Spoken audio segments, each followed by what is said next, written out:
যশোর মনিরামপুরে আবারও বাস, মোটরসাইকেল এবং easy bike ত্রিমুখী সংঘর্ষে নিহত 1, আহত 3।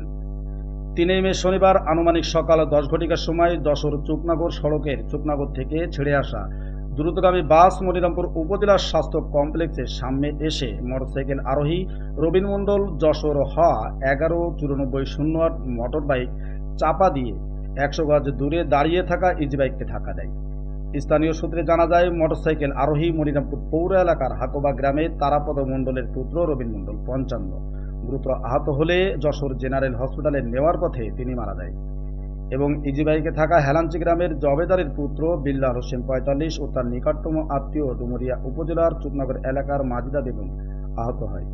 মনিরামপুর উপজেলার স্বাস্থ্য কমপ্লেক্স সূত্রে জানা যায়, বিল্লাল হোসেন হসপিটালে চিকিৎসাধীন ছিলেন। আজ ছুটি নিয়ে বাড়ি ফিরছিলেন। রবিন মণ্ডল চিকিৎসা নিয়ে বাড়ি ফেরার পথে দুর্ঘটনার কবলে পড়ে।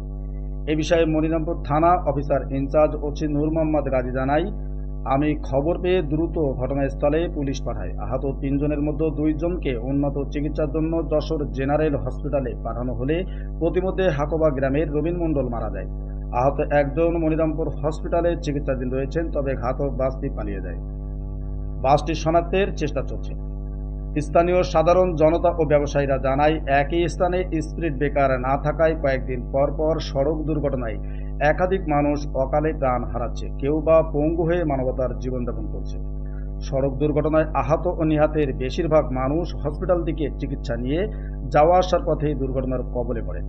অনতিলম্বে হসপিটালের সামনে সড়ক দুর্ঘটনা প্রবণ হিসাবে চিহ্নিত করে দুর্ঘটনা এড়াতে হসপিটালের সামনে স্পিড ব্রেকার বসানোর জোর দাবি তুলেছেন স্থানীয় জনসাধারণ এবং হসপিটালে আসা সেবাগ্রাহীরা। তহিদুল ইসলামের পাঠানো প্রতিবেদনে বিস্তারিত ভিডিও চিত্রে।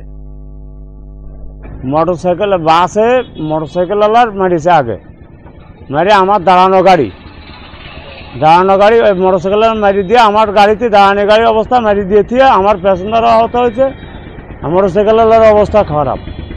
গাড়ি যদি খোঁজ নিয়ে ধরতে হয় তাহলে মনিরামপুর কাউন্টারেতে এই রোডের গাড়ি শুকনো করতে ছাড়িয়ে এসে এই রোডের গাড়ি ওরে কাউন্টারে গেলেই ধরা যাচ্ছে। আমি গরিব মানুষ, আমার এই ব্যাটারি ফেটে গেছে। আমি এই গরিব মানুষ, এই ব্যাটারি গাড়ি ঠিক করবো কি দিয়ে? আমার ঠিক করার কোনো পরিবেশ নেই।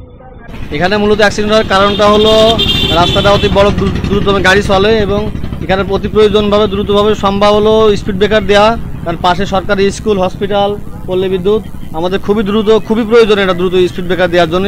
এবং আইন শৃঙ্খলা বাহিনীর যারা ট্রাফিক পুলিশ তারা মাঝে মাঝে টহল দেবে এবং এটাকে তারা নজরদারিতে রাখবে আর কি।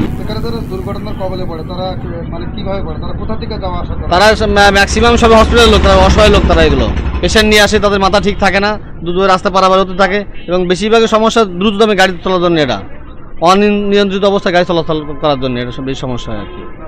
এবং স্পিড ব্রেকার খুবই প্রয়োজন এটা জায়গায়।